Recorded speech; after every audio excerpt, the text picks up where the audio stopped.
वाहिगुरू जी का खालसा वाहिगुरू जी की फतेह। मैं अमरवीर सिंह TV84 न्यूज़ च आप सब दर्शकों का स्वागत करदा जी।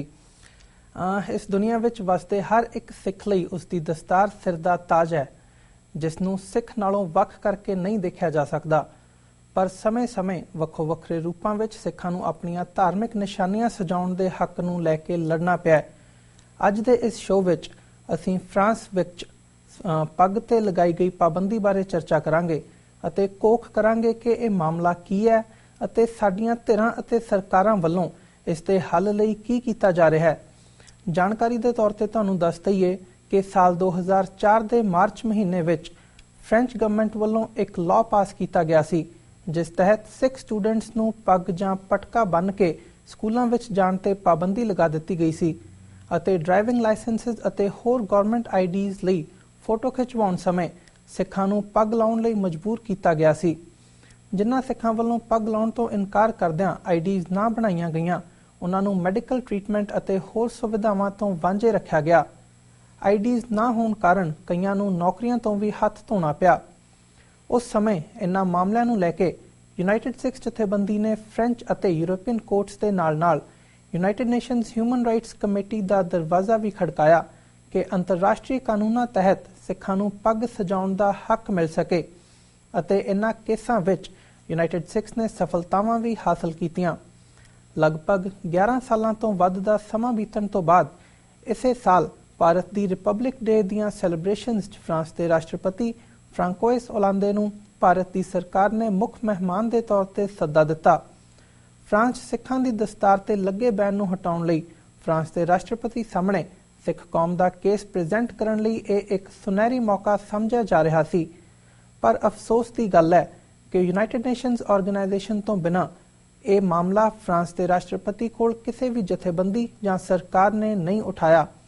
ਬੀਤੇ ਦਿਨੀ ਇਸ ਮਾਮਲੇ ਨੂੰ ਲੈ ਕੇ ਕਾਫੀ ਬਿਆਨਬਾਜ਼ੀ ਹੋਈ ਹੈ। ਫਰਾਂਸ 'ਚ ਦਸਤਾਰ ਤੇ ਲੱਗੀ ਪਾਬੰਦੀ ਅਤੇ ਫਰਾਂਸ ਦੇ ਰਾਸ਼ਟਰਪਤੀ ਦੀ ਭਾਰਤ ਫੇਰੀ ਨੂੰ ਅੱਜ ਅਸੀਂ ਡਿਫਰੈਂਟ ਐਂਗਲਸ ਤੋਂ ਐਨਾਲਾਈਜ਼ ਕਰਨ ਦੀ ਕੋਸ਼ਿਸ਼ ਕਰਾਂਗੇ ਕਿ ਕਿਉਂ ਸਿੱਖਾਂ ਦਾ ਇਹ ਇੱਕ ਅਹਿਮ ਮਸਲਾ ਡਿਪਲੋਮੈਟਿਕ ਗੱਲਬਾਤ ਦਾ ਹਿੱਸਾ ਨਾ ਬਣ ਸਕਿਆ ਅਤੇ ਸਿਰਫ ਇੱਕ ਅਖਬਾਰੀ ਬਿਆਨਬਾਜ਼ੀ ਹੀ ਬਣ ਕੇ ਰਹਿ ਗਿਆ। ਜਿਵੇਂ ਮੈਂ ਪਹਿਲਾਂ ਜ਼ਿਕਰ ਕੀਤਾ ਕਿ ਫਰਾਂਸ ਦੇ ਰਾਸ਼ਟਰਪਤੀ ਦੇ ਚੰਡੀਗੜ੍ਹ ਪਹੁੰਚਣ ਤੇ ਉਹਨਾਂ ਨੂੰ ਇਸ ਸੰਬੰਧੀ ਯੂਨਾਈਟਿਡ ਸਿੱਖਸ ਵੱਲੋਂ ਇੱਕ ਮੈਮੋਰੈਂਡਮ ਸੌਂਪਿਆ ਗਿਆ ਸੀ। ਇਸ ਮੈਮੋਰੈਂਡਮ ਨੂੰ ਸੌਂਪਣ ਵਾਲੇ ਡੈਲੀਗੇਸ਼ਨ ਨੂੰ ਚੰਡੀਗੜ੍ਹ ਤੋਂ ਯੂਨਾਈਟਿਡ ਸਿੱਖਸ ਦੇ ਡਾਇਰੈਕਟਰ ਸਰਦਾਰ ਗੁਰਪ੍ਰੀਤ ਸਿੰਘ ਨੇ ਲੀਡ ਕੀਤਾ ਸੀ। ਆਓ ਅੱਜ ਦੀ ਇਹ ਸਾਡੀ ਗੱਲਬਾਤ ਅਸੀਂ ਉਹਨਾਂ ਨਾਲ ਸ਼ੁਰੂ ਕਰਦੇ ਹਾਂ। ਹਾਂਜੀ ਗੁਰਪ੍ਰੀਤ ਸਿੰਘ ਜੀ, ਵਾਹਿਗੁਰੂ ਜੀ ਕਾ ਖਾਲਸਾ ਵਾਹਿਗੁਰੂ ਜੀ ਕੀ ਫਤਿਹ।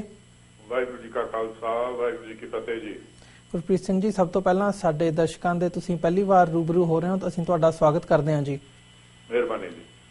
ਸਰ, ਸਭ ਤੋਂ ਪਹਿਲਾਂ ਮੈਂ ਤੁਹਾਡੇ ਕੋਲੋਂ ਇਸ ਕੇਸ ਦੀ ਬੈਕਗਰਾਉਂਡ ਬਾਰੇ ਜਾਣਨਾ ਚਾਹੂੰਗਾ ਕਿ ਤੁਸੀਂ ਸਾਡੇ ਦਰਸ਼ਕਾਂ ਨੂੰ ਦੱਸੋ ਕਿ ਇਹ ਲਾਅ ਪਾਸ ਹੋਣ ਤੋਂ ਬਾਅਦ ਯੂਨਾਈਟਿਡ ਸਿੱਖਸ ਵੱਲੋਂ ਇਸ ਬੈਨ ਨੂੰ ਖਤਮ ਕਰਨ ਲਈ ਜਿਹੜੇ case United Nations Human Rights committee ਤੱਕ ਪਹੁੰਚ ਕੀਤੀ ਗਈ ਸੀ ਤੇ ਜਿਨ੍ਹਾਂ 'ਚ ਉੱਥੇ ਜਿੱਤ ਵੀ ਹਾਸਲ ਹੋਈ ਹੈ, ਉਹ ਕੇਸ ਅੱਜ ਕਿੱਥੇ ਸਟੈਂਡ ਕਰਦੇ ਨੇ ਤੇ ਜਿਹੜੀਆਂ ਉਹਨਾਂ ਦੀਆਂ ਰੂਲਿੰਗ ਸੀਗੀਆਂ United Nations Human Rights committee ਦੀ, ਉਹਦੇ ਵਿੱਚ ਫ੍ਰੈਂਚ ਸਰਕਾਰ ਦਾ ਕੀ ਰਿਸਪੌਂਸ ਸੀ?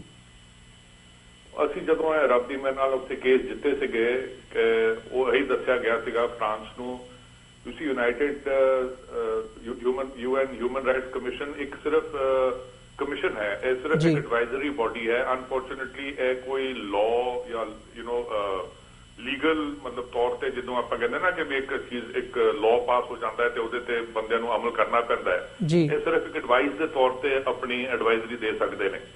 ਇਹਨਾਂ ਨੇ ਫਰਾਂਸ ਨੂੰ ਬੜੇ ਸਪਸ਼ਟ ਲਫ਼ਜ਼ਾਂ 'ਚ ਕਿਹਾ ਸੀਗਾ ਕਿ ਉਹਨਾਂ ਨੇ ਹਿਊਮਨ ਰਾਈਟਸ ਦੀ ਉਲੰਘਣਾ ਕੀਤੀ ਹੈ ਤੇ ਆ ਜਿਹੜੇ ਬੱਚਿਆਂ ਨੂੰ ਦਸਤਾਰਾਂ ਤੋਂ ਸਜਾਉਣ ਤੋਂ ਮਨਾਹੀ ਕੀਤੀ ਹੈ। ਆਪਣਾ ਰਣਜੀਤ ਸਿੰਘ ਲੜਕਾ ਸੀਗਾ ਸਕੂਲ ਦੇ ਵਿੱਚ ਤੇ ਸਿੰਗਾਰਾ ਸਿੰਘ ਤੇ ਦੂਜੇ ਸੀਗੇ ਆਪਣੇ ID ਡਾਕੂਮੈਂਟਸ ਵਾਲੇ ਬੰਦੇ, ਉਹਨਾਂ ਨੂੰ ਵੀ ਕਿਹਾ ਸੀਗਾ ਕਿ ਵੀ ਤੁਸੀਂ ਇਹਨਾਂ ਦੀ ਹਿਊਮਨ ਰਾਈਟਸ ਦੀ ਉਲੰਘਣਾ ਕਰ ਰਹੇ ਹੋ ਤੇ ਤੁਸੀਂ ਅਸੀਂ ਤੁਹਾਨੂੰ ਮਤਲਬ ਹਦਾਇਤ ਕਰਦੇ ਹਾਂ। But of course unfortunately like I told you ਕਿ ਉਹ ਇੱਕ ਕੋਰਟ ਨਹੀਂ ਹੈਗਾ। ਸੋ ਉਹਨਾਂ ਦੀ ਸਿਰਫ ਐਡਵਾਈਜ਼ਰੀ ਸੀਗੀ ਫਰਾਂਸ ਨੂੰ ਕਿ ਵੀ ਇਹ ਤੁਹਾਡਾ ਗਲਤ ਫੈਸਲਾ ਹੈਗਾ ਤੇ ਤੁਸੀਂ ਇਹ ਕੰਮ ਨਾ ਕਰੋ।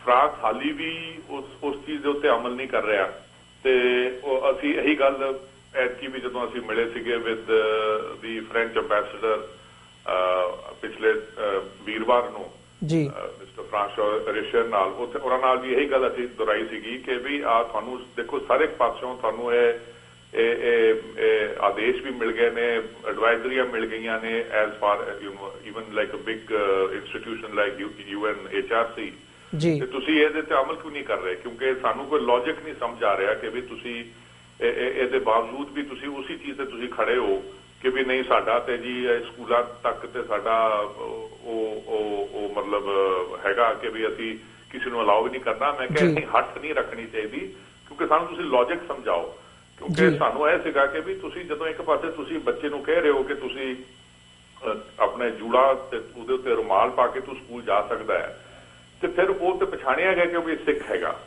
ਸੋ ਅਗਰ ਉਹ ਜੂੜਾ ਤੇ ਰੁਮਾਲ ਨਾਲ ਜਾ ਸਕਦਾ ਹੈ ਤੇ ਫਿਰ ਤੁਸੀਂ ਉਹਨੂੰ ਦਸਤਾਰ ਸਜਾਉਣ ਦੀ ਵੀ ਇਜਾਜ਼ਤ ਦੇ ਦਿਓ, ਕਿਉਂਕਿ ਦੋਨੋਂ ਮਤਲਬ ਤਰੀਕੇ ਨਾਲ ਉਹ ਪਛਾਣਿਆ ਜਾਏਗਾ ਕਿ ਵੀ ਸਿੱਖ ਹੈਗਾ। ਜੂੜਾ ਤੇ ਰੁਮਾਲ ਹੋਰ ਕੋਈ ਬੱਚਾ ਤੇ ਪਾਏਗਾ ਨਹੀਂ, ਸੋ ਤੁਸੀਂ ਉਹਨੂੰ ਦਸਤਾਰ ਸਜਾਉਣ ਦੀ ਤੁਸੀਂ ਗੱਲ ਕਰਦੇ ਹੋ। ਖੈਰ ਐਤਕੀ ਅਸੀਂ ਬੜੇ ਖੁਸ਼ ਹੋਏ ਹਾਂ ਕਿਉਂਕਿ ਐਤਕੀ ਜਿਹੜਾ ਇਹ ਪ੍ਰੈਜ਼ੀਡੈਂਟ ਇੱਥੇ ਐਂਬੈਸਡਰ ਹੈਗਾ ਉਹਨੇ ਸਾਡੀ ਇਸ ਗੱਲ ਦੀ ਤੇ ਮਨਜ਼ੂਰਗੀ ਲੈ ਲਈ ਕਿ ਜਾਂ ਮੰਨ ਗਿਆ ਕਿ ਵੀ ਉਹ ਆਪਣੇ ਸਰਕਾਰ ਨਾਲ ਗੱਲ ਕਰੇਗਾ। ਹੁਣ ਵੈਦਰ ਉਹ ਇੱਕ ਸਿਰਫ ਸਰਸਰੀ ਤੌਰ ਤੇ ਗੱਲ ਕਰੇਗਾ ਜਾਂ ਉਹਦੇ ਤੇ ਵਾਕਈ ਕੋਈ ਨਤੀਜਾ ਨਿਕਲੇਗਾ, ਉਹ ਇੰਨੀ ਗੱਲ ਤੇ ਮੰਨ ਗਿਆ ਹੈ ਕਿ ਵੀ ਉਹ ਉਹਨਾਂ ਨੂੰ ਅਪੀਲ ਕਰੇਗਾ ਕਿ ਵੀ ਪਟਕਾ ਐਟਲੀਸਟ ਘੱਟੋ ਘੱਟ ਸਕੂਲ ਤੱਕ ਅਲਾਉ ਕਰ ਦਿਓ ਰੁਮਾਲ ਦੀ ਥਾਂ, ਕਿਉਂਕਿ ਅਸੀਂ ਕਹਿੰਦੇ ਵੀ ਕੇਸ ਜਿਹੜਾ ਹੈਗਾ ਉਹ ਇਹਨਾਂ ਨੇ ਤੇ ਫਿਰ ਕੇਸ ਵੀ ਉਹ ਬੰਦਾ ਰੁਮਾਲ ਪਾਉਂਦਾ ਹੈ ਤੇ ਉਹ ਮਤਲਬ ਕੇਸ ਵੀ ਚੰਗੇ ਸੰਭਾਲੇ ਨਹੀਂ ਜਾਂਦੇ। ਇੱਥੇ ਅਨਫੋਰਚੂਨੇਟਲੀ ਸਾਡੇ ਵੀ ਬੱਚੇ ਹੁਣ ਇੰਡੀਆ ਦੇ ਵਿੱਚ ਵੀ ਸਕੂਲਾਂ ਦੇ ਵਿੱਚ ਤਾਂ ਹੁਣ ਕੋਈ ਦਸਤਾਰ ਸਜਾਉਂਦਾ ਹੈ 8ਵੀਂ 10ਵੀਂ 12ਵੀਂ ਤੱਕ ਜਿਹੜੇ ਸੋ ਕਾਲਡ ਸ਼ਹਿਰੀ ਬੱਚੇ ਨੇ ਬਟ ਚਲੋ ਅਸੀਂ ਕਿਹਾ ਚਲੋ ਪਟਕੇ ਤੱਕ ਤਾਂ ਅਲਾਉ ਕਰੋ ਫਿਲਹਾਲ, ਅਸੀਂ ਲੈਟਸ ਟੇਕ ਬੇਬੀ ਸਟੈਪਸ, ਚਲੋ ਪਟਕਾ ਅਲਾਉ ਕਰੋ। ਉਨੀ ਗੱਲ ਤੇ ਉਹ ਮੰਨ ਗਿਆ। ਬਾਕੀ ਗੱਲ ਰਹਿ ਗਈ ਜਿਹੜਾ ID ਫੋਟੋਗ੍ਰਾਫਸ ਦੀ, ਅਸੀਂ ਜਦੋਂ ਕਿਹਾ ਸੀਗਾ ਵੀ ਫਰਾਂਸ ਹੁਣ ਬਾਇਓਮੈਟ੍ਰਿਕ ਸਿਸਟਮ ਤੇ ਆਪ ਆ ਗਿਆ ਹੈ ਤੇ ਜਦ ਤੁਸੀਂ ਬਾਇਓਮੈਟ੍ਰਿਕ ਸਿਸਟਮ ਕਰਦੇ ਹੋ ਤਾਂ ਸਾਨੂੰ ਦੱਸੋ ਕਿ ਵੀ ਹੁਣ ਤੁਸੀਂ ਬੇਅਰ ਹੈਡਡ ਫੋਟੋਗ੍ਰਾਫਸ ਕਿਉਂ ਲੈਣਾ ਚਾਹੁੰਦੇ ਹੋ? ਕਹਿੰਦੇ ਨੇ ਅਸੀਂ ਨੰਜ ਨੂੰ ਵੀ ਕਹਿੰਦੇ ਆ ਆਪਣੇ ਹੈਬਿਟ ਲਵਾਓ ਤੇ ਦੂਜਿਆਂ ਨੂੰ ਵੀ ਕਿ ਵੀ ਤੁਸੀਂ ਆਪਣੇ ਜਦੋਂ ID ਫੋਟੋ ਮੈਂ ਕਿਹਾ ਫਿਰ ਤੁਸੀਂ ਬਾਇਓਮੈਟ੍ਰਿਕ ਕਿਹਦੇ ਲਈ ਕਰਦੇ ਹੋ? ਸੋ ਉਹ ਮੰਨ ਗਿਆ, ਕੱਲ ਨੂੰ ਥੋੜਾ ਜਿਹਾ ਸਟੰਪ ਹੋ ਗਿਆ ਇਨ ਦ ਸੈਂਸ ਕਿ ਵੀ ਹਾਂ ਵਾਕਈ ਯਾਰ ਮੈਂ ਕਿਹਾ ਤੁਸੀਂ ਬਾਇਓਮੈਟ੍ਰਿਕ ਜੇ ਕਰ ਰਹੇ ਹੋ ਤਾਂ ਫਿਰ ਕਿਹਦੇ ਲਈ ਕਰ ਰਹੇ ਹੋ? ਤੁਸੀਂ ਆਪ ਹੀ ਬਾਇਓਮੈਟ੍ਰਿਕ ਸਿਸਟਮ ਤੇ ਆ ਗਏ ਹੋ। ਤੇ ਮੈਂ ਕਿਹਾ ਟੈਕਨੋਲੋਜੀ ਵੱਧ ਗਈ ਹੈ। ਹੁਣ ਜਿੱਦਾਂ ਪਹਿਲਾਂ ਅਸੀਂ ਹਵਾਈ ਅੱਡੇ ਜਾਂਦੇ ਸੀਗੇ ਤੇ ਸਾਡਾ ਫਿਜ਼ੀਕਲ ਬੋਡੀ ਚੈੱਕ ਹੁੰਦਾ ਸੀਗਾ, ਹੁਣ ਟੈਕਨੋਲੋਜੀ ਵੱਧ ਗਈ ਹੈ, ਹੁਣ ਸਾਡਾ ਫਿਜ਼ੀਕਲ ਕੋਈ ਬੋਡੀ ਚੈੱਕ ਨਹੀਂ ਹੁੰਦਾ, ਹੁਣ ਮਸ਼ੀਨਾਂ ਰਾਹੀਂ ਹੁਣ ਪ੍ਰੋਬਸ ਰਾਹੀਂ ਸਾਡਾ ਚੈੱਕ ਹੁੰਦਾ ਹੈ। ਸੋ ਸਿਮਿਲਰਲੀ ਇੱਥੇ ID ਲਈ ਟੈਕਨੋਲੋਜੀ ਵੱਧ ਗਈ ਹੈ, ਬਾਇਓਮੈਟ੍ਰਿਕ ਸਿਸਟਮ ਲਾਗੂ ਹੋ ਗਿਆ, ਫਰਾਂਸ ਆਪ ਹੀ ਇਹ ਕੰਮ ਕਰ ਰਿਹਾ ਹੈ। ਤੁਸੀਂ ਕਿਉਂ ਮਤਲਬ ਸਿੱਖਾਂ ਨੂੰ ਤੁਸੀਂ ਉਹਨਾਂ ਦੀ ਬੇਇੱਜ਼ਤੀ ਕਰਦੇ ਹੋ? ਕਿਉਂਕਿ ਸਿੱਖ ਦੀ ਦਸਤਾਰ ਲਵਾਉਣੀ ਸਭ ਤੋਂ ਮਾੜੀ ਗੱਲ ਹੈ।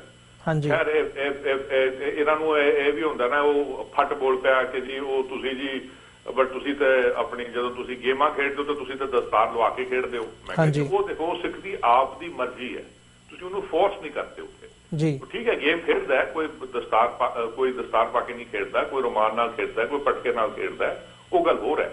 ਬਟ ਮੈਂ ਕਿਹਾ ਜਦੋਂ ਉੱਦਾਂ ਮੈਂ ਕਿਹਾ ਸਿੱਖ ਜਿਹੜਾ ਹੈਗਾ ਸੋ ਇਹ ਸਾਰੇ ਬੰਦੇ ਨਾ ਆਪਣੀਆਂ ਦਲੀਲਾਂ ਦੇਈ ਜਾਂਦੇ ਨੇ।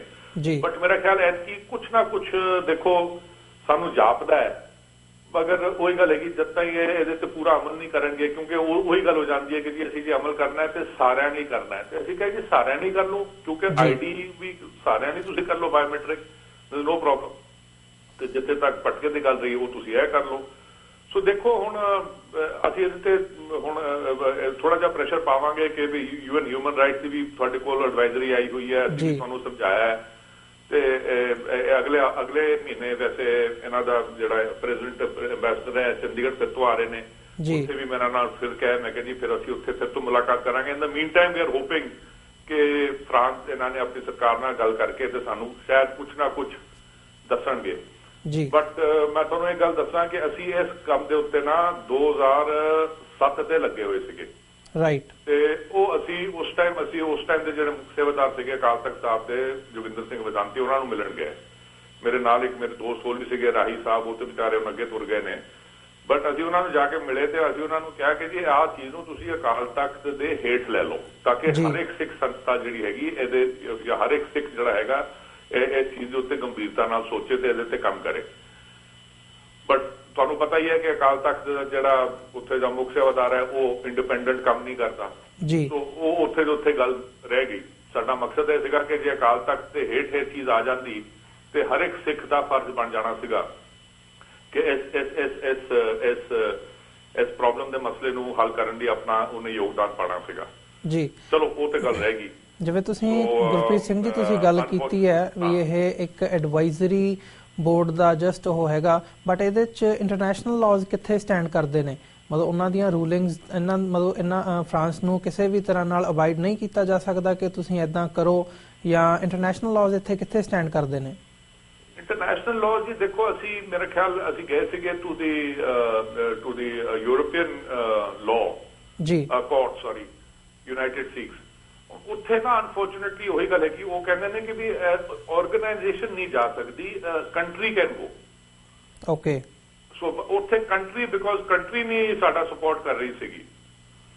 ਤਾਂ ਮਤਲਬ ਇਹਦੇ ਚ ਜਿੱਥੇ ਅਸੀਂ ਦੇ ਅਪਹੈਲਡ ਜਿਹੜਾ ਇਹਨਾਂ ਨੇ ਫਰਾਂਸ ਨੇ ਲਾਅ ਪਾਸ ਕੀਤਾ ਸੀ ਨਾ, ਦੇ ਅਪਹੈਲਡ ਦੈਟ ਕਿ we because there was no country that was challenging it ਜੀ, only a country can challenge that. ਅੱਛਾ, ਕਿਉਂਕਿ ਸਾਡੀ ਸਰਕਾਰ ਨੇ ਸਾਡੀ ਮਦਦ ਨਹੀਂ ਕੀਤੀ, ਸੋ ਉਹ ਫਿਰ ਉਹ ਉੱਥੇ ਇਨ ਦਾ ਲਾਅ ਪਾਰਟ ਆਫ ਇਟ ਜਿਹੜਾ ਸੀਗਾ, ਜਿਹਨੂੰ ਆਪਾਂ ਕਹਿੰਦੇ ਆ ਨਾ ਕੋਰਟ ਜਿਹੜਾ ਸੀਗਾ, ਉੱਥੇ ਯੂਨਾਈਟਿਡ ਸਿੱਖਸ ਨੂੰ ਨਾਕਾਮਯਾਬੀ ਹਾਸਲ ਕਰਨੀ ਪਈ ਸੀ। ਮਤਲਬ ਇਹਦੇ ਚ ਡਿਪਲੋਮੈਟਿਕਲੀ ਇੰਡੀਆ ਦਾ ਕੋਈ ਰੋਲ ਨਹੀਂ ਰਿਹਾ। ਸੌਰੀ, ਮੇਰੇ ਕਹਿਣ ਦਾ ਮਤਲਬ ਇਹਦੇ ਚ ਡਿਪਲੋਮੈਟਿਕਲੀ ਇੰਡੀਆ ਨੇ ਕੋਈ ਰੋਲ ਅਦਾ ਨਹੀਂ ਕੀਤਾ। ਦੇਖੋ ਜੀ, ਅਗਰ ਇਹ ਕਹਿ ਦੇਣਾ ਕਿ ਜੀ ਜਦੋਂ ਪਹਿਲਾਂ ਜਦੋਂ ਇਹ ਤੇ this is the second time that the French president was chief guest, ਤੋਂ ਪਹਿਲਾਂ 2008 ਚ ਆਪਣਾ ਕੀ ਨਾਂ ਸੀਗਾ ਤੁਹਾਡਾ, ਸਰਕੋਜ਼ੀ ਵੀ ਆਇਆ ਸੀਗਾ, even he was chief guest for Republic Day in 2008 ਚ। ਤੇ ਤਾਂ ਹੀ ਅਸੀਂ 2007 ਚ ਇਹ ਮਸਲੇ ਨੂੰ ਚੱਕਿਆ ਸੀਗਾ ਕਿ ਵੀ ਆਪਾਂ ਉਹ ਆ ਰਿਹਾ ਤੇ ਅਸੀਂ ਇਹਦੇ ਬਾਰੇ ਕੁਝ ਹੱਲ ਕਰਵਾ ਲਈਏ ਜੀ। ਤੇ ਉਸ ਟਾਈਮ ਵੀ ਅਸੀਂ ਸਰਕਾਰ ਨੂੰ ਬਥੇਰੀਆਂ ਚਿੱਠੀਆਂ ਲਿਖੀਆਂ। ਉਸ ਟਾਈਮ ਅਸੀਂ ਸਗੋਂ ਫ੍ਰੈਂਚ ਪ੍ਰੈਜ਼ੀਡੈਂਟ ਨੂੰ ਵੀ ਚਿੱਠੀ ਲਿਖੀ ਸੀਗੀ, again from United Sikh side and International Sikh Confederation and others. Ji. And plus we had also written to Dr. Manmohan Singh, who was our Prime Minister, thinking कि भी चलो एक Sikh Prime Minister रहेगा, कुछ ना कुछ शायद हल हो जाएगा। हैरानगी दी गल ते दुखान दी गल हैगी, सानू एक चिट्ठी मैनू आई है इत्थे 6 फरवरी 2008 दी from the President's Office France they. Okay. ठीक है ना, उन्होंने रिप्लाई देता, चलो वो घोल-मोल दा रिप्लाई सीगा, बट एटलीस्ट उन्होंने साडी ਜਿਹੜੀ ਰਿਪਰੈਜ਼ੈਂਟੇਸ਼ਨ ਸੀਗੀ ਉਹਦੇ ਤੇ ਗੌਰ ਕਰਕੇ ਸਾਨੂੰ ਇੱਕ ਰਿਪਲਾਈ ਦਿੱਤਾ, ਰਾਈਟ, ਉਹਨੂੰ ਐਕਨੋਲਜ ਕੀਤਾ। ਸਾਡੀ ਸਰਕਾਰ ਨੇ ਸਾਡੀ ਚਿੱਠੀਆਂ ਤੱਕ ਐਕਨੋਲਜ ਨਹੀਂ ਕੀਤੀਆਂ। ਹੋਰ ਤਾਂ ਗੱਲਾਂ ਛੱਡੋ, ਰਿਪਲਾਈ ਤਾਂ ਕੀ ਦੇਣਾ ਸੀਗਾ, ਸਾਡੇ ਨਾਲ ਕੋਈ ਗੱਲਬਾਤ ਨਹੀਂ, ਨਾ ਨਥਿੰਗ ਨਾ ਨਥਿੰਗ। ਤਾਂ ਸਾਡੀ ਹਮੇਸ਼ਾ ਇਹ ਬੇਨਤੀ ਰਹੀ ਹੈ ਕਿ ਠੀਕ ਹੈ ਯਾਰ, ਸਿੱਖ ਮਾਈਨੋਰਿਟੀ ਚ ਹੈਗਾ, ਨੋ ਡਾਊਟ, ਅਸੀਂ ਮੰਨਦੇ ਹਾਂ, we are a minority in this state, in the country, but ਸਾਡੀ ਗੱਲਬਾਤ ਕੌਣ ਸੁਣੇਗਾ? ਮਤਲਬ ਸਾਡੇ ਨਾਲ ਗੱਲ ਤਾਂ ਕਰੋ, ਸਾਡੀ ਤਕਲੀਫਾਂ ਦੇ ਬਾਰੇ ਸੋਚੋ ਤਾਂ ਸਹੀ ਜੀ। ਤੇ ਮੈਂ ਬਥੇਰਾ ਲੋਕਾਂ ਨੂੰ ਕਹੀ ਜਾ ਰਿਹਾ ਕਿ ਵੀ ਪਲੀਜ਼ ਐਕਟ ਲਾਈਕ ਚਾਈਨਾ। ਇੱਕੋ ਹੀ ਸਵਾਲ ਆਪਣੇ ਆਪ ਨੂੰ ਪੁੱਛਦਾ, ਜਿਹੜੇ ਆਪਣੇ ਮਾਈਨੋਰਿਟੀਜ਼ ਨੇ ਜਾਂ ਆਪਣੇ ਜਦ ਬਾਹਰਲੇ ਬੰਦੇ ਰਹਿੰਦੇ ਨੇ, ਕਿ is it good for China? ਤੁਸੀਂ ਇਹ ਸੋਚ ਲਿਆ ਕਰੋ ਕਿ ਵੀ ਸਿੱਖਾਂ ਨਾਲ ਇਹ ਧੋਖਾ ਹੋ ਰਿਹਾ ਹੈ, ਕਿ is it good for India ਔਰ ਨਾਟ। ਇਹ ਹਾਲ ਕਿ ਤੁਸੀਂ ਦੇਖਿਆ ਹੋਣਾ ਹੈ ਕਿ ਉਹ ਤੁਹਾਡਾ ਉੱਥੇ ਡੋਨਲਡ ਟਰੰਪ ਨੇ ਇੱਕ ਸਿੱਖ ਦੀ ਦਸਤਾਰ ਦਾ ਮਜ਼ਾਕ ਉਡਾਇਆ ਆਪਣੇ, ਹੈ ਨਾ, ਤੁਹਾਡੇ ਉੱਥੇ ਅਮਰੀਕਾ ਤੇ ਮੈਨੂੰ ਫੋਰਚੂਨੇਟਲੀ ਅਰਨਬ ਗੋਸਵਾਮੀ ਨੇ ਉਸ ਦਿਨ ਰਾਤ ਨੂੰ 25 ਤਰੀਕ ਨੂੰ ਮੈਨੂੰ ਸੱਦ ਲਿਆ ਇੱਥੇ ਪ੍ਰਾਈਮ ਟਾਈਮ ਤੇ ਜੀ। ਤੇ ਮੈਂ ਬੜਾ ਖੁਸ਼ ਹੋਇਆ। ਹਾਲਾਂਕਿ ਅਰਨਬ ਗੋਸਵਾਮੀ ਨਾਲ ਮੇਰੀ ਤੂਤੂ ਮੈਂ ਹੋਈ ਸੀਗੀ ਜਦੋਂ ਦਰਬਾਰ ਸਾਹਿਬ ਦੇ ਹਮਲੇ ਉੱਤੇ ਉਹਦੇ ਮੇਰੇ ਨਾਲ ਗੱਲ ਕੀਤੀ ਸੀਗੀ 1.5 ਸਾਲ ਪਹਿਲਾਂ ਜੀ। ਤੇ ਉਹ ਮੈਂ ਕਿਹਾ ਸੀਗਾ ਕਿ ਅਸੀਂ ਯੂਐਨ ਜਾਣਾ ਚਾਹੁੰਦੇ ਹਾਂ, ਕਿਉਂਕਿ ਇਹਦਾ ਪੂਰਾ ਲਈ ਖੁਲਾਸਾ ਨਹੀਂ ਹੋਇਆ ਕਿ ਵੀ ਜਿਹੜਾ ਇਹਨਾਂ ਨੇ ਅਟੈਕ ਕੀਤਾ ਸੀ ਦਰਬਾਰ ਸਾਹਿਬ ਉੱਤੇ, ਇਹ ਗਲਤ ਸੀਗਾ, ਅਸੀਂ ਮੰਨਦੇ ਹਾਂ ਜੀ। ਤੇ ਉਹ ਉਸ ਟਾਈਮ ਉਹਨੇ ਕਹਿੰਦਾ ਤੁਸੀਂ ਮਤਲਬ ਉਹ ਚਲੋ ਖੈਰ ਫਿਰ, ਬਟ ਐਸ ਕੀ I was very happy to note, ਉਹਨੇ ਇੰਨੀ ਗੱਲ ਕਹੀ ਸੀਗੀ ਉਸ ਇੰਟਰਵਿਊ 'ਚ ਕਿ ਸਿੱਖ ਦੀ ਦਸਤਾਰ ਦੀ ਜਿਹੜੀ ਬੇਅਦਬੀ ਉਹਨੇ ਕੀਤੀ ਹੈ ਡੋਨਲਡ ਟਰੰਪ ਨੇ, ਇਹ ਉਹਦੀ ਨਹੀਂ ਹੈਗੀ, ਇਹ ਇੰਡੀਆ ਦੀ ਹੈ ਜੀ। ਮਤਲਬ it is on directed to India. So ਮਤਲਬ ਉਹਨੇ ਸਿੱਖ ਦੀ ਦਸਤਾਰ ਨੂੰ ਇੰਡੀਆ ਨਾਲ ਜੋੜਿਆ ਜੀ। ਸਰ ਅਸੀਂ ਵਾਪਸ ਇਹਦੇ ਤੇ ਸਰਕਾਰ ਨੂੰ ਘੱਟੋ ਘੱਟ ਉਹੀ ਸੁਣ ਕੇ ਯਾਰ ਆਪਣੇ ਕੁਝ ਤਾਂ ਸੋਚੋ ਯਾਰ, ਕਿ ਤੁਸੀਂ ਇੱਕ ਤੁਹਾਡੀ ਇੱਥੇ ਮਾਈਨੋਰਿਟੀ ਦੀ ਇੱਜ਼ਤ ਨਾਲ ਖੇਡਿਆ ਜਾ ਰਿਹਾ ਹੈ ਤੇ ਤੁਸੀਂ ਉਹਦੇ ਬਾਰੇ ਤੁਹਾਡਾ ਕੋਈ ਮਤਲਬ ਰੁਝਾਅ ਵੀ ਨਹੀਂ ਹੈਗਾ, ਸੋਚ ਹੀ ਨਹੀਂ ਹੈਗੀ। But then also more importantly ਭਾਜੀ ਗੱਲ ਏਦਾਂ ਹੈਗੀ ਕਿ ਵੀ ਚਲੋ ਇੱਕ ਤਾਂ ਹੋ ਗਿਆ ਨਾ ਵੀ ਸੈਂਟਰਲ ਸਰਕਾਰ, ਚਲੋ ਸੈਂਟਰਲ ਸਰਕਾਰ ਮਾਈਨੋਰਿਟੀਜ਼ ਬਾਰੇ ਬਹੁਤਾ ਸੋਚੇ ਨਾ ਸੋਚੇ ਚਲੋ, ਬਟ ਇੱਕ ਹੋਰ ਗੱਲ ਹੈਗੀ ਕਿ ਵੀ ਸਾਡੀ ਜਿਹੜੀ ਆਪ ਦੀ ਸਰਕਾਰ ਹੈ ਜੀ। ਉਹ ਹਾਲ ਹੀ ਅਸੀਂ ਪਿਛਲੇ ਨਵੰਬਰ ਇੱਥੇ ਇੱਕ ਸੈਮੀਨਾਰ ਹੋਇਆ ਸੀਗਾ ਜਿਹੜੇ ਕਿ ਵੀ ਜਿਹੜਾ ਨਾ ਸਾਨੂੰ ਇਨਜਸਟਿਸ ਹੋਇਆ ਪਿਛਲੇ 31 ਸਾਲਾਂ ਦਾ ਨਵੰਬਰ 84 ਦਾ ਜਿਹੜਾ ਪ੍ਰੋਗਰਾਮ ਹੋਇਆ ਸੀਗਾ, ਕਤਲੇਆਮ ਹੋਇਆ ਸੀਗਾ ਦਿੱਲੀ 'ਚ, ਤੇ ਉੱਥੇ ਹਰਪੋਸ਼ ਬਲ ਜਿਹੜਾ ਇੱਕ ਜਰਨਲਿਸਟ ਹੈਗਾ ਉਹਨੇ ਵੀ ਬੜੀ ਵਧੀਆ ਗੱਲ ਕਹੀ ਸੀਗੀ। ਉਹ ਵੀ ਕਹਿ ਰਿਹਾ ਸੀਗਾ, ਕਹਿੰਦਾ ਜੀ ਮੈਂ ਮੰਨ ਨਹੀਂ ਸਕਦਾ ਕਿ ਜੇ ਇਨਸਾਫ ਲੈਣਾ ਸੀਗਾ ਤੇ ਸਾਡੀ ਆਪ ਦੀ ਸਰਕਾਰ ਹੈਗੀ ਇੱਕ ਸਟੇਟ ਦੇ ਵਿੱਚ, ਜੇ ਅਸੀਂ ਇਨਸਾਫ ਚਾਹੁੰਦੇ 31 ਸਾਲ 'ਚ ਸਾਨੂੰ ਇਨਸਾਫ ਮਿਲ ਜਾਣਾ ਸੀਗਾ ਜੀ। देयर इज नो वे कि नहीं मिल, बट अगर अपनी सरकार आप ਇਹਦੇ ਤੇ ਕੋਸ਼ਿਸ਼ ਕਰੇ, ਅਗਰ ਉਹਨਾਂ ਨੇ ਉਹ ਕੀ ਕਰਦੇ ਨੇ ਐਕਚੁਅਲੀ ਉਹ ਸਿਰਫ ਇਹਨਾਂ ਚੀਜ਼ਾਂ ਉੱਤੇ ਸਿਰਫ ਪੋਲਿਟਿਕਸ ਖੇਡਦੇ ਨੇ ਜੀ। ਜਦੋਂ 2008 ਵਿੱਚ ਸਰਕੋਜ਼ੀ ਵੀ ਆ ਰਿਹਾ ਸੀਗਾ, ਮੈਂ ਬਥੇਰੀਆਂ ਫੋਨਾਂ ਕੀਤੀਆਂ, ਮੈਂ ਜੋਗਿੰਦਰ ਸਿੰਘ ਵਿਦਾਂਤੀ ਦਫ਼ਤਰ ਬਥੇਰਾ ਉਹਦਾ ਜਿਹੜਾ ਸੈਕਟਰੀ ਹੁੰਦਾ ਸੀਗਾ ਪ੍ਰਿਤਪਾਲ ਸਿੰਘ ਕਰਕੇ, ਮੈਂ ਕਹੀ ਗਿਆ, ਮੈਂ ਕਿਹਾ ਯਾਰ ਇੱਕ ਮੈਮੋਰੈਂਡਮ ਦੇ ਦਈਏ ਤਾਂ ਕਿ ਇਸ ਤਰੀਕ ਨੂੰ ਹਰ ਇੱਕ ਸਿੱਖ ਜਿੱਥੇ ਵੀ ਦੁਨੀਆ 'ਚ ਹੈਗਾ ਉਹ ਜਾ ਕੇ ਉਹੀ ਮੈਮੋਰੈਂਡਮ ਉੱਥੇ ਦੀ ਜਿਹੜੀ ਫ੍ਰੈਂਚ ਅਦਾਇਰਾ ਹੈਗਾ, ਕਾਉਂਸੂਲੇਟ ਹੋਵੇ, ਐਮਬੈਸੀ ਹੋਵੇ, ਉਹ ਜਾ ਕੇ ਫੜਾਵੇ ਦੁਨੀਆ ਵਰਲਡ ਵਾਈਡ ਦੇ ਵਿੱਚ। ਆਪਣਾ ਸਿੱਖ 170 ਦੇਸ਼ਾਂ 'ਚ ਜਾਂ 155-70 ਦੇਸ਼ਾਂ 'ਚ ਵਸਦਾ ਹੈ, ਉੱਥੇ ਜਾ ਕੇ ਇੱਕੋ ਉਸੇ ਦਿਨ ਜਾ ਕੇ ਉਹ ਮੈਮੋਰੈਂਡਮ ਫੜਾਏ। ਅਸੀਂ ਮੈਮੋਰੈਂਡਮ ਵੀ ਤਿਆਰ ਕਰਕੇ ਯੂਨਾਈਟਿਡ ਸਿੱਖ ਪਾਸੋਂ ਤਿਆਰ ਕਰਤਾ ਸੀਗਾ ਕਿ ਵੀ ਬਟ ਇਹ ਇਸ਼ੂ ਹੋ ਜਾਵੇ ਅੰਡਰ ਦੀ ਅਕਾਲ ਤਖਤ ਜੀ। ਬਟ ਉਹੀ ਗੱਲ ਹੋ ਗਈ, ਨਹੀਂ ਜੀ ਮੈਂ ਤੇ ਜੀ ਐਸਜੀਪੀਸੀ ਨੂੰ ਫੜਾਤਾ। ਮੈਂ ਕਿਹਾ ਲੈ ਲਓ ਮਜੇ, ਫਿਰ ਮੈਂ ਐਸਜੀਪੀਸੀ ਨੂੰ ਫੜਾਤਾ ਤੇ ਐਸਜੀਪੀਸੀ ਨੇ ਤੁਹਾਨੂੰ ਪਤਾ ਹੀ ਹੈ ਕਿ ਕੱਖ ਨਹੀਂ ਕੀਤਾ। ਹੁਣ ਇਹ ਕਰ ਦੇਣਾ ਕਿ ਜੀ ਅਸੀਂ ਜੀ ਚਿੱਠੀ ਲਿਖਤੀ ਹੈ ਜੀ ਤੇ ਆਹ ਕਰਤਾ, ਇਹਦੇ ਨਾਲ ਮਸਲੇ ਥੋੜੇ ਨਾ ਹੱਲ ਹੋ ਜਾਂਦੇ ਨੇ ਜੀ। ਮਸਲੇ ਤੇ ਹੱਲ ਹੁੰਦੇ ਨੇ ਜਦੋਂ ਤੁਸੀਂ ਉਹਦੇ ਤੇ ਡਿਲੀਜੈਂਟਲੀ ਕੰਮ ਕਰੋਗੇ, ਉਹਦਾ ਤੁਸੀਂ ਹੱਲ ਲੱਭਣ ਦੀ ਕੋਸ਼ਿਸ਼ ਕਰੋਗੇ।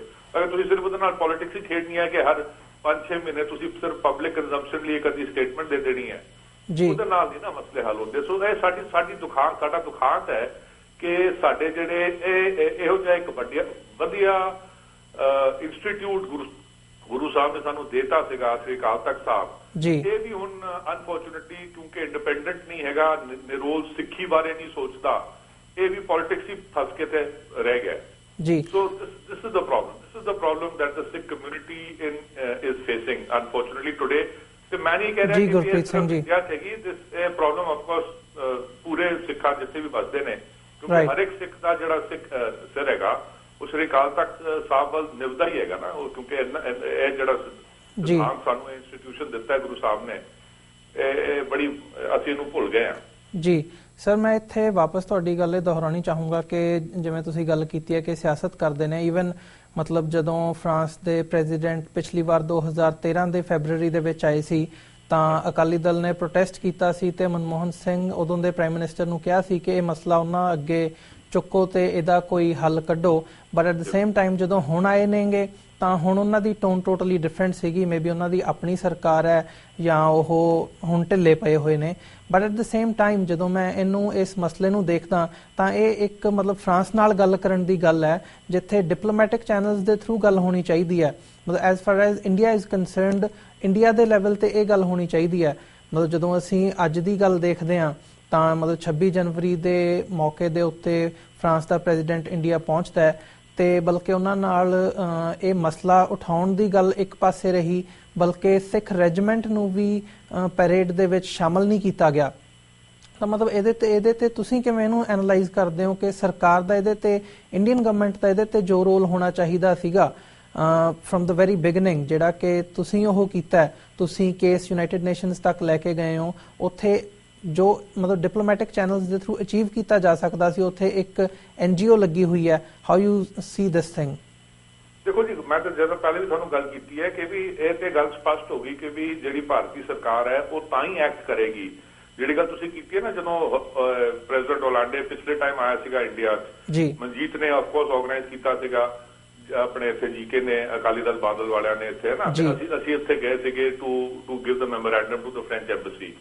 ਉਸ ਟਾਈਮ ਮੇਰੇ ਨਾਲ ਜੀਪ 'ਚ, ਕਿਉਂਕਿ ਇੱਥੇ ਕੀ ਹੁੰਦਾ ਕਿ ਉਹ ਜਦੋਂ ਤੁਸੀਂ ਇੱਕ ਪ੍ਰੋਟੈਸਟ ਕਰਦੇ ਹੋ ਤੇ ਉਹ ਸੜਕ ਰੋਕ ਦਿੰਦੇ ਨੇ ਤੇ ਉੱਥੋਂ ਅੱਗੇ ਫਿਰ ਸਿਰਫ ਉਹ ਜਾਣ ਦਿੰਦੇ ਨੇ ਇਨ ਅ jeep maybe 5 people to the embassy to memorandum ਦੇਣ ਲਈ। ਜੀਪ ਦੇ ਵਿੱਚ ਹਰਸਿਮਰਤ ਬਾਦਲ ਬੈਠੀ ਸੀਗੀ, ਸਰ ਦਲੋਚਨ ਸਿੰਘ ਸੀਗੇ, ਪੁੱਤਰ ਸੀਗਾ ਤੇ mister Dhindsa, Sukhdev Singh and my self, 5 of us ਜੀ। ਤੇ ਮੈਂ ਉਹਨਾਂ ਨੂੰ ਇਹ ਵੀ ਗੱਲ ਕੀਤੀ, ਮੈਂ ਕਿਹਾ ਜੀ ਦੇਖੋ ਗੱਲ ਏਦਾਂ ਹੈ ਕਿ ਅਸੀਂ ਇਹ ਤੇ ਦੇਣ ਜਾ ਰਹੇ ਹਾਂ ਬਟ ਇਹਦੇ ਨਾਲ ਮਸਲਾ ਨਹੀਂ ਹੱਲ ਹੋਣਾ। ਮੈਂ ਕਿਹਾ ਜੀ ਇਸ ਚੀਜ਼ ਨੂੰ ਤੁਸੀਂ, ਇੰਨੇ ਸਾਰੇ ਸਾਡੇ MP ਹੈਗੇ ਤੁਸੀਂ ਇਨ ਦ ਪਾਰਲੀਮੈਂਟ, ਇਸ ਚੀਜ਼ ਨੂੰ ਤੁਸੀਂ please take it up there so that ਇਹਦਾ ਜਿਹੜਾ ਵੀ ਹੈਗਾ ਇਹ ਮਤਲਬ ਸਰਕਾਰ ਇਹਦੇ ਤੇ ਗੰਭੀਰਤਾ ਨਾਲ ਸੋਚੇ ਤੇ ਵਿਚਾਰੇ ਤੇ ਇਹਦੇ ਤੱਕ ਕੋਈ ਹੱਲ ਕੱਢੇ ਜੀ। ਤੇ ਮੈਂ ਇਹਨਾਂ ਨੂੰ ਇਹ ਵੀ ਐਗਜ਼ਾਮਪਲ ਦਿੱਤਾ ਸੀਗਾ, ਇੱਕ ਪੁਰਾਣਾ ਸਾਡਾ MP ਹੁੰਦਾ ਸੀਗਾ ਪੀਲੂ ਮੋਦੀ ਕਰਕੇ, ਤੇ ਉਹਨੇ ਨਾ ਜਦੋਂ ਐਂਤੋਲੇ ਚੀਫ ਮਿਨਿਸਟਰ ਹੁੰਦਾ ਸੀਗਾ ਤੇ ਉਹਦੇ ਅਗੇਂਸਟ ਐਕਸ਼ਨ ਲੈਣਾ ਸੀਗਾ, ਕੱਲੇ MP ਨੇ 14 ਦਿਨ ਜਾ ਕੇ ਸਿਰਫ ਇੱਕ ਹੀ ਰਟਨ ਲਾਈ ਸੀ ਪਾਰਲੀਮੈਂਟ 'ਚ, ਅੰਤੁਲੇ ਸਵੇਰ ਤੋਂ ਲੈ ਕੇ ਸ਼ਾਮ ਤੱਕ ਆਪਣੀ ਸੀਟ ਤੇ ਬੈਠਿਆ ਸਿਰਫ ਅੰਤੁਲੇ ਜੱਪੀ ਜਾਂਦਾ ਸੀਗਾ। ਹਾਰ ਕੇ ਸਰਕਾਰ ਨੇ ਉਸ ਗੱਲ ਦੇ ਉੱਤੇ ਐਕਸ਼ਨ ਲੈਣਾ ਪਿਆ, ਉਹਦੀ ਗੱਲ ਦੇ ਉੱਤੇ, ਠੀਕ ਹੈ ਨਾ। ਤੇ ਮੈਂ ਇਹਨਾਂ ਨੂੰ ਉਹਦਾ ਵੀ ਐਗਜ਼ਾਮਪਲ ਦਿੱਤਾ, ਮੈਂ ਕਿਹਾ ਜੀ ਦੇਖੋ ਇਹ ਬੰਦਾ ਇੱਕ ਬੰਦੇ ਨੇ ਕਰਤਾ, ਮੈਂ ਕਿਹਾ ਅਸੀਂ ਤੇ ਤੁਸੀਂ ਤੇ ਰੱਬ ਦੀ ਮਿਹਰ ਨਾਲ ਇੰਨੇ ਸਾਰੇ ਸਾਡੇ MP ਬੈਠੇ ਉੱਥੇ, ਤੁਸੀਂ ਇਹ ਸਾਡਾ ਇਹ ਮਸਲੇ ਨੂੰ ਯਾਰ ਹੱਲ ਕਰਨ ਨੂੰ ਤੁਹਾਨੂੰ ਕਿੰਨਾ ਟਾਈਮ ਲੱਗੂਗਾ, ਤੁਸੀਂ ਸਰਕਾਰ ਨਾਲ ਸੀਰੀਅਸਲੀ ਗੱਲ ਕਰੋ। ਤੇ ਦੂਜੀ ਗੱਲ ਜਿਹੜੀ ਤੁਹਾਡੀ ਗੱਲ ਰਹੀ ਨਾ, ਉਹੀ ਮੈਂ ਗੱਲ ਤੁਹਾਨੂੰ ਦੁਹਰਾ ਰਿਹਾ ਕਿ ਇਹ ਸਾਰੀ ਪੋਲਿਟਿਕਸ ਖੇਡੀ ਜਾਂਦੀ ਹੈ।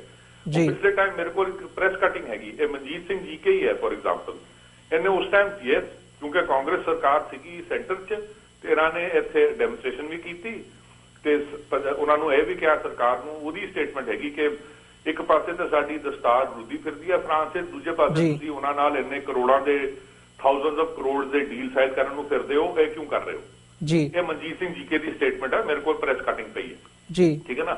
ਅਸੀਂ ਵੀ ਇਹ ਗੱਲ ਕਹਿ ਰਹੇ ਸੀਗੇ ਉਸ ਟਾਈਮ ਵੀ ਆਪਣੀ ਸੰਸਥਾਵਾਂ ਤੋਂ।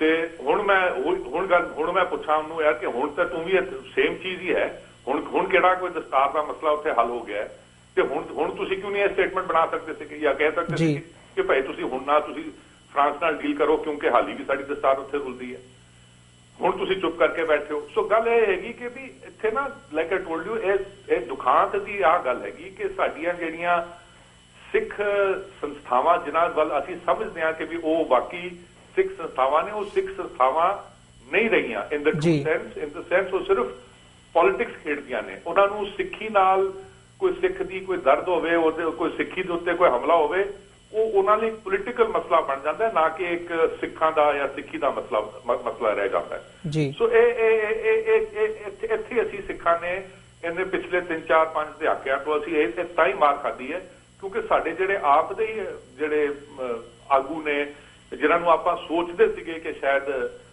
they will be able to help in resolving ਜਿਹੜੇ ਸਿੱਖ ਇਸ਼ੂਜ਼ ਨੇ, ਉਹਨਾਂ ਦੇ ਉੱਤੇ ਉਹਨਾਂ ਦਾ ਕੋਈ ਜੈਨੂਇਨ ਜਿਹਨੂੰ ਕਹਿੰਦੇ ਨਾ ਫੀਲਿੰਗ ਨਹੀਂ ਰਿਹਾ। ਸੋ ਸਾਡੀ ਸਾਰੀਆਂ ਚੀਜ਼ਾਂ ਉੱਥੇ ਦੇ ਉੱਥੇ ਖੜੀਆਂ ਰਹਿ ਗਈਆਂ ਨੇ। ਐਂਡ ਆਫ ਕੋਰਸ ਅਗਰ ਤੁਹਾਡੀ ਆਪ ਦੀ ਸਰਕਾਰ ਹੀ ਤੁਹਾਡੇ ਲੀਡਰ ਹੀ, ਕਿਉਂਕਿ ਇਹ ਲੋਕ ਵੀ ਸਮਝਦੇ ਨੇ ਕਿ ਵੀ ਇਹ ਹੁਣ ਅਕਾਲੀ ਦਲ ਵੀ ਕੁਝ ਨਹੀਂ ਕਹਿ ਰਿਹਾ, AGP ਵੀ ਕੁਝ ਨਹੀਂ ਕਹਿ ਰਹੀ।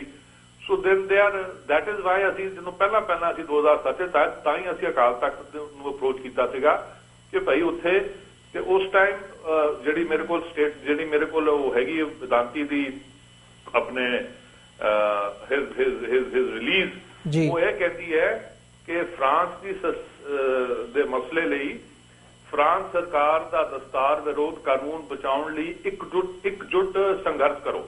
ਇਹ ਉਹਦੀ ਹੈਡਿੰਗ ਹੈ, ਉਹ ਇਹ ਹੈਗੀ 13 ਅਗਸਤ 2007 ਦੀ ਗੱਲ। ਉਸ ਤੋਂ ਬਾਅਦ ਬਸ ਉਹੀ ਗੱਲ ਫਿਰ ਉੱਥੇ ਦੇ ਉੱਥੇ ਰਹਿ ਗਈ।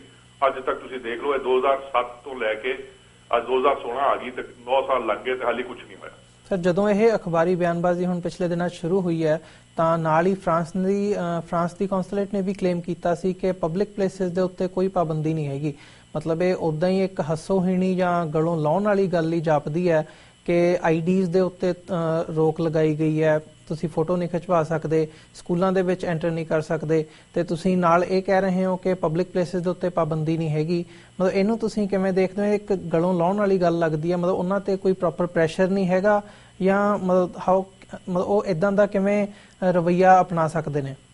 ਨਹੀਂ, ਉਹ ਤਾਂ ਜਦੋਂ ਅਸੀਂ ਇਹਨਾਂ ਦੇ ਰਾਜਦੂਤ ਨੂੰ ਇੱਥੇ ਮਿਲੇ ਸੀਗੇ ਅਸੀਂ ਵੀ ਇਹ ਗੱਲ ਉਹਨਾਂ ਨਾਲ ਚੱਕੀ ਸੀਗੀ ਕਿ ਵੀ ਤੁਸੀਂ ਇਹ ਕਿੱਦਾਂ ਬਿਆਨ ਦੇਤਾ ਜੀ। ਤੇ ਉਹ ਕਹਿੰਦੇ ਨੇ ਅਸੀਂ ਕਿਹਾ ਪਬਲਿਕ ਪਲੇਸ ਮਤਲਬ ਸੜਕ ਉੱਤੇ ਜਾਂ ਹੋਰ ਕਿੱਥੇ ਵੀ ਤੁਸੀਂ ਲੈ ਲਓ। ਰਾਈਟ। ਅਸੀਂ ਸਕੂਲਾਂ ਦੇ ਬਾਰੇ ਕਦੀ ਨਹੀਂ ਕਿਹਾ ਤੇ ਨਾ ਹੀ ਅਸੀਂ ਆਪਣੀ ਆਰਮੀ ਬਾਰੇ ਕਿਹਾ ਜਾਂ ਅਸੀਂ ਆਪਣੇ ਆਈਡੀ ਬਾਰੇ, ਠੀਕ ਹੈ ਨਾ।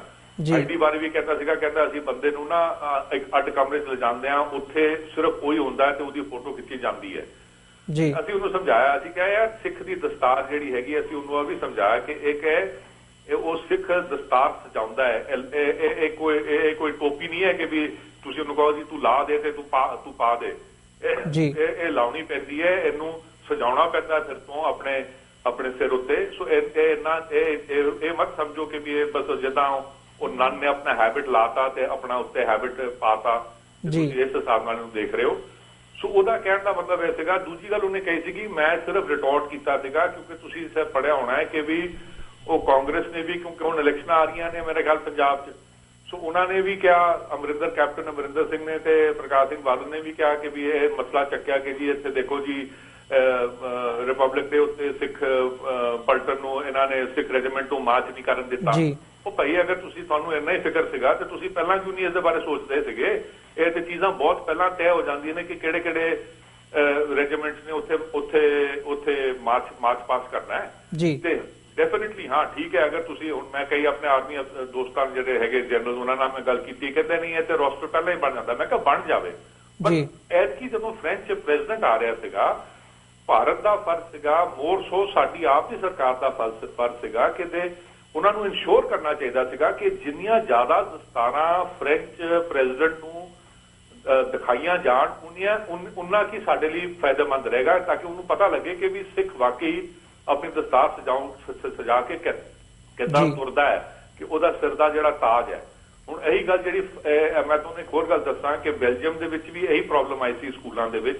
ਉੱਥੇ ਵੀ ਯੂਨਾਈਟਿਡ ਸਿੱਖਸ ਨੇ ਇਹ ਮਸਲਾ ਚੱਕਿਆ ਸੀਗਾ, ਰੱਬ ਦੀ ਮਿਹਰ ਨਾਲ ਉੱਥੇ ਅਸੀਂ ਜਿੱਤ ਗਏ ਸੀਗੇ, ਉੱਥੇ ਸਾਡੇ ਬੱਚਿਆਂ ਨੂੰ ਕੋਈ ਪ੍ਰੋਬਲਮ ਨਹੀਂ ਆਈ। ਤੇ ਜਦੋਂ ਅਸੀਂ ਬੈਲਜੀਅਨ ਅੰਬੈਸਡਰ ਨੂੰ ਇੱਥੇ ਮਿਲੇ ਸੀਗੇ, ਮੇਰੇ ਫਾਦਰ ਸਾਹਿਬ ਉਸ ਟਾਈਮ ਜਿਉਂਦੇ ਸੀਗੇ, ਮੈਂ ਉਹਨਾਂ ਦੇ ਨਾਲ ਗਿਆ ਸੀਗਾ, ਤੇ ਉਹਨਾਂ ਨੇ ਬੜੀ ਵਧੀਆ ਗੱਲ ਕਹੀ ਸੀ ਜਿਹੜੀ ਕਿ ਅਸੀਂ ਐਸੀ ਵੀ ਚਿੱਠੀ 'ਚ ਲਿਖੀ ਹੈ ਟੂ ਦਿਸ ਪ੍ਰੈਜ਼ੀਡੈਂਟ ਜਦੋਂ ਫ੍ਰਾਂਸੋਇਸ ਹੋਲਾਂਡੇ ਜਦੋਂ ਆਇਆ ਸੀਗਾ, ਕਿ ਜਿਹੜਾ ਬੈਲਜੀਅਮ ਅੰਬੈਸਡਰ ਦਾ ਸੋਚਣਾ ਦਸਤਾਰ ਬਾਰੇ ਇਹ ਸੀਗਾ, ਕਹਿੰਦਾ ਜੀ ਮੈਂ ਤੇ ਸੋਚ ਨਹੀਂ ਸਕਦਾ ਕਿ ਵੀ ਸਿੱਖ ਦਸਤਾਰ ਦੇ ਬਗੈਰ ਕੋਈ ਚੀਜ਼ ਹੈ। ਮਤਲਬ ਉਹਨੇ ਕਿਹਾ ਸੀਗਾ the turban is the persona of a Sikh, ਕਿ ਇਹਦੇ ਬਗੈਰ ਇਹਦੀ ਕੋਈ ਪਰਸਨੈਲਿਟੀ ਨਹੀਂ ਹੈ। ਤਾਂ ਮੈਂ ਕਿਹਾ ਜੀ ਇਹ ਤੁਹਾਨੂੰ ਇਹ ਗੱਲ ਸੋਚਣੀ ਚਾਹੀਦੀ ਹੈ ਕਿ ਵੀ ਜਦੋਂ ਤੁਸੀਂ ਸਿੱਖ ਦੀ ਦਸਤਾਰ ਉਹਨੂੰ ਫੋਰਸ ਕਰਕੇ ਉਹਦੀ ਲਵਾਉਂਦੇ ਹੋ, ਤੁਸੀਂ ਸਭ ਤੋਂ ਉਹਦੇ ਨਾਲ ਮਤਲਬ ਉਸ ਤੋਂ ਬਾਅਦ ਉਹਨੂੰ ਕੋਈ ਮਤਲਬ ਡਿਸਗ੍ਰੇਸਫੁਲ ਗੱਲ ਹੋ ਹੀ ਨਹੀਂ ਸਕਦੀ ਜੀ। ਸੋ ਹੌਲੇ ਹੌਲੇ ਕਰਕੇ ਇਹ ਚੀਜ਼ਾਂ ਅੱਛਾ ਅਸੀਂ ਹਾਂਜੀ ਸਰ ਮੈਂ ਤੁਹਾਨੂੰ ਇੱਥੇ ਟੋਕਣਾ ਚਾਹੂੰਗਾ, ਸਾਡਾ ਸਮਾਂ ਸਮਾਪਤੀ ਵੱਲ ਜਾ ਰਿਹਾ ਹੈ। ਮੈਂ ਜਸਟ ਤੁਹਾਡੇ ਕੋਲੋਂ 30 ਸੈਕਿੰਡਸ ਦੇ ਵਿੱਚ ਇੱਕ ਚੀਜ਼ ਜਾਣਨੀ ਚਾਹੂੰਗਾ ਕਿ ਇਹਦੇ ਵਿੱਚ ਤੁਸੀਂ ਮਤਲਬ ਅਸੀਂ ਸਾਰੀ ਗੱਲ ਕਰ ਲਈ ਹੈ ਡਿਟੇਲ ਦੇ ਵਿੱਚ, ਸਰਕਾਰ ਦਾ ਵੀ ਰੋਲ ਦੇਖ ਲਿਆ, ਤੁਹਾਡੀ ਆਪਣੀ ਆਰਗੇਨਾਈਜੇਸ਼ਨ ਦੀ ਇਹਦੇ ਤੇ ਫਿਊਚਰ ਸਟ੍ਰੈਟਜੀ ਕੀ ਹੈ ਤੇ ਐਜ਼ ਅ ਸਿੱਖ ਹਰ ਇੱਕ ਇੰਡੀਵਿਜੂਅਲ ਇਹਦੇ ਵਿੱਚ ਕੀ ਰੋਲ ਅਦਾ ਕਰ ਸਕਦਾ ਹੈ? Just wrap up this thing in just 30 second sir. I think ਮੇਰੇ ਖਿਆਲ ਦਾ ਸਾਡਾ ਤਾਂ ਰੋਲ ਉਹੀ ਰਹੇਗਾ ਜੀ ਜੋ ਪਹਿਲਾਂ ਵੀ ਰਿਹਾ। ਅਸੀਂ ਹੁਣ ਇਸ ਚੀਜ਼ ਨੂੰ ਮੇਬੀ ਮੋਰ ਵਿਗਰਸਲੀ ਪਰਸਿਊ ਕਰਾਂਗੇ ਐਂਡ ਟਰਾਈ ਐਂਡ ਸੀ ਕਿ ਰੱਬ ਦੀ ਮਿਹਰ ਨਾਲ ਜਿਹੜਾ ਸਾਨੂੰ ਪੋਜ਼ਿਟਿਵ ਰਿਸਪੌਂਸ ਮਿਲਿਆ from the French ambassador in our meeting last Thursday, ਉਸ ਚੀਜ਼ ਨੂੰ ਅਸੀਂ ਹੱਲ ਕਰਾਉਣ ਦੀ ਕੋਸ਼ਿਸ਼ ਕਰਾਂਗੇ and we will try and see that it is implemented because it seems that there is a little positive approach at least on the face of it. But ਦੂਜੀ ਗੱਲ ਹੈਗੀ ਜਿਹੜਾ ਵਰਲਡ ਵਾਈਡ ਸਿੱਖ ਹੈ, ਮੈਂ ਤਾਂ ਇਹੀ ਕਹਾਂਗਾ ਕਿ ਦੇਖੋ ਇੱਕ ਅਸੀਂ ਹੁਣ ਸਾਡੀ ਦੂਜੀ ਸੰਸਥਾਵਾਂ ਵੀ ਲੱਗੀਆਂ ਹੋਈਆਂ ਨੇ, ਗਲੋਬਲ ਸਿੱਖ ਕਾਉਂਸਲ ਵੀ ਬਣ ਗਈ ਅਮਰੀਕਾ, ਦੂਜੇ ਪਾਸੇ ਵੀ we are trying to formulate a ਸਰਬਤ Khalsa let the therefore because we know ਕਿ ਵੀ ਸਾਡੀਆਂ ਜਿਹੜੀ ਦੂਜੀਆਂ ਸੰਸਥਾਵਾਂ ਸੀਗੀਆਂ which were supposed to like Akal Takht which was supposed to act for the Sikh has become politicized. Let us form ਸਰਬਤ Khalsa, let us form a collective body so that ਸਾਰੇ ਜਿਹੜੇ ਸਿੱਖ ਦਰਦੀ ਸਿੱਖ ਨੇ ਇਕੱਠੇ ਹੋ ਜਾਣ, ਜਿਹੜੇ ਸਿੱਖਾਂ ਦੇ ਮਸਲੇ ਨੇ ਉਹਨਾਂ ਦੇ ਉੱਤੇ ਆਪਾਂ ਹੱਲ ਲੱਭ ਸਕੀਏ, ਸਾਂਝੇ ਤੌਰ ਤੇ ਬੈਠ ਕੇ ਇੱਕ ਫੈਸਲਾ ਲੈ ਸਕੀਏ ਤੇ ਇਸ ਚੀਜ਼ ਨੂੰ ਅੱਗੇ ਵਧਾਈਏ। ਠੀਕ ਹੈ sir, thank you, thanks a lot ਤੁਹਾਡਾ, ਤੁਸੀਂ ਇਹ ਸਾਰੀ ਜਾਣਕਾਰੀ ਸਾਡੇ ਨਾਲ ਸਾਂਝੀ ਕੀਤੀ ਤੇ ਆਪਣੇ ਵਿਚਾਰ ਦਿੱਤੇ। Thanks a lot sir. ਮਿਹਰਬਾਨੀ ਜੀ, ਥੈਂਕ ਯੂ ਜੀ। ਤੇ ਇਸੇ ਦੇ ਨਾਲ ਵਿਊਅਰਸ ਮੈਂ ਇੱਥੇ ਐਂਡ ਦੇ ਵਿੱਚ ਤੁਹਾਨੂੰ ਵੀ ਇਹੀ ਗੁਜ਼ਾਰਿਸ਼ ਕਰਨਾ ਚਾਹੂੰਗਾ ਕਿ ਜਿੱਦਾਂ ਅਸੀਂ ਇਹ ਸਾਰੀ ਗੱਲਬਾਤ ਤੋਂ ਅੰਦਾਜ਼ਾ ਲਾ ਸਕਦੇ ਹਾਂ ਕਿ ਇੱਥੇ ਸਰਕਾਰ ਦਾ ਕੀ ਰੋਲ ਹੈ ਤੇ ਸਾਡੀਆਂ ਜਿਹੜੀਆਂ ਆਪਣੀਆਂ ਧਿਰਾਂ ਨੇ, ਅਕਾਲੀ ਦਲ ਹੈ, SGPC ਹੈ, ਅਕਾਲ ਤਖਤ ਸਾਹਿਬ ਹੈ, ਉਹਨਾਂ ਦਾ ਇਹਦੇ 'ਚ ਬਿਲਕੁਲ ਹੀ ਇੱਕ ਤਰ੍ਹਾਂ ਦਾ ਨੈਗੇਟਿਵ ਵੀ ਰੋਲ ਰਿਹਾ ਕਿ ਕੋਈ ਵੀ ਸੰਜੀਦਗੀ ਨਾਲ ਕਦੇ ਵੀ ਕੋਈ ਸਟੈਪ ਨਹੀਂ ਲਿਆ ਜਾ ਸਕਿਆ, ਜਦਕਿ ਯੂਨਾਈਟਿਡ ਸਿੱਖਸ ਵਰਗੀਆਂ ਜਥੇਬੰਦੀਆਂ ਤੇ ਹੋਰ ਇੰਡੀਵਿਜੂਅਲਸ ਦੇ ਤੌਰ ਦੇ ਉੱਤੇ ਆਪਣੇ ਸਿੱਖ ਇਹਦੇ ਤੇ ਇਕੱਠੇ ਹੁੰਦੇ ਨੇ। ਤੇ ਜਿਵੇਂ ਗੁਰਪ੍ਰੀਤ ਸਿੰਘ ਜੀ ਨੇ ਦੱਸਿਆ ਕਿ ਆਉਣ ਵਾਲੇ ਸਮੇਂ ਦੇ ਵਿੱਚ ਸਿੱਖਾਂ ਨੂੰ ਇਕੱਠੇ ਹੋਣ ਦੀ ਲੋੜ ਹੈ। ਉਹਨਾਂ ਨੇ ਸਰਬੱਤ ਖਾਲਸਾ ਦੀ ਐਗਜ਼ਾਮਪਲ ਕੋਟ ਕਰਕੇ ਕਿਹਾ ਕਿ ਸਿੱਖ ਇਕੱਠੇ ਹੋਣ ਤੇ ਆਉਣ ਵਾਲੇ ਸਮੇਂ ਦੇ ਵਿੱਚ ਤਾਂ ਜੋ ਜਿਹੜੀਆਂ ਸਾਡੀਆਂ ਮਸਲੇ ਨੇ ਜਿਹੜੇ ਸਾਡੇ ਸਿੱਖਾਂ ਦੇ, ਉਹਨਾਂ ਦਾ ਸੰਜੀਦਗੀ ਨਾਲ ਕੋਈ ਇੱਕ ਪਲੇਟਫਾਰਮ ਤੇ ਇਕੱਠੇ ਹੋ ਕੇ ਹੱਲ ਕੱਢਿਆ ਜਾ ਸਕੇ। ਇਸੇ ਦੇ ਨਾਲ ਜੀ ਤੁਹਾਡੇ ਕੋਲੋਂ ਵੀ ਇਜਾਜ਼ਤ ਲੈਂਦੇ ਹਾਂ। ਅੱਜ ਦਾ ਪ੍ਰੋਗਰਾਮ ਇੱਥੇ ਹੀ ਸਮਾਪਤ ਹੁੰਦਾ ਹੈ। ਵਾਹਿਗੁਰੂ ਜੀ ਕਾ ਖਾਲਸਾ, ਵਾਹਿਗੁਰੂ ਜੀ ਕੀ ਫਤਿਹ।